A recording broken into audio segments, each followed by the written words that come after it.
The Astrologer is the Gandalf of Elden Ring. This class is all about magic, being a wizard, Tarnished, and I'm out of magic references, so let's just get into it.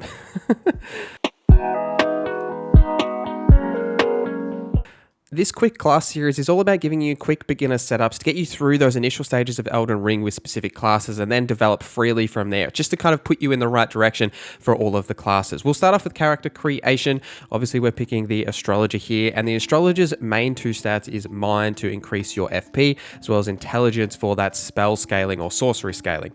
The keepsake that we're going to pick here is probably going to be the Golden Seed. Always pick the Golden Seed. It just gives you an extra flask, which is super valuable in the early stages of the game. The starting gear for the Astrologer, you start off with the Astrologer's armor, which is just relatively decent light gear to wear.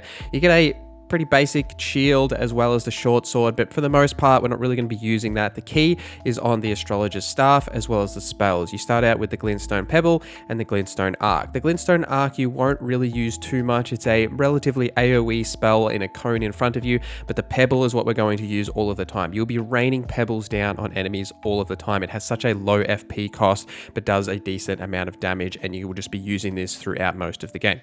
For your flask choice here, you want to stack mostly into FP, probably have a couple of health potions, because if you run out of FP, you're probably going to die anyway, so I would lead towards FP over health. How you play as the Astrologer is it's always best to stay at range, basically just spamming the Glintstone Pebbles until you get better spells. The Spirit Summons are an absolute must to take away aggro from you so that you can keep raining down those spells, and especially in fights when there are a lot of enemies around, you want to have the Spirit Summons active so you can prevent them from just all attacking you, and so you can keep dodging as well as casting those spells. The only time I'll ever really melee is when a weak enemy has like a tiny little bit of health left and I don't want to waste the last bit of FP just to finish them off. I'll just switch to the short sword, just hit them once and then continue on the way. It's also worth pointing out that you need to be facing the enemy when you're casting your spell. So if you're riding Torrent, for example, and you're moving away, you will need to turn around and face the enemy and then line up the shot. This can sometimes be difficult when you are mounted on Torrent, and I'll occasionally switch to the short sword in some of these scenarios as well and just employ like hit and run tactics and just sprint past them and just have a big quick swing, and it makes it a little bit simpler because it can be difficult to cast spells while on the mount, but it is well worth doing regardless of whether you're mounted or on the ground. For your attributes here, we are really just stacking Intelligence and Mind. Intelligence will increase the overall damage you'll do with your spells, and Mind to increase your FP total so you can get more spells off before having to use a flask. A little bit of Vigor will go a long way here as well, just in case you do miss a dodge, because primarily we are going to be dodging any of the damage that's coming towards us. If you want to have a little bit of Vigor so that you can take a hit or two without getting one shot, it's well worth putting a couple of those early points into Vigor just to help your survivability. Now, some gear that you need to get very quickly in the game. The first thing you should do is head to the Waypoint Ruins. There's a little mini boss here, but once you have cleared that mini boss, the Sorceress Selene will be here and she will sell you all kinds of glintstone spells. You can find different scrolls to give her as well, which will increase the amount of spells that she can give you throughout the game.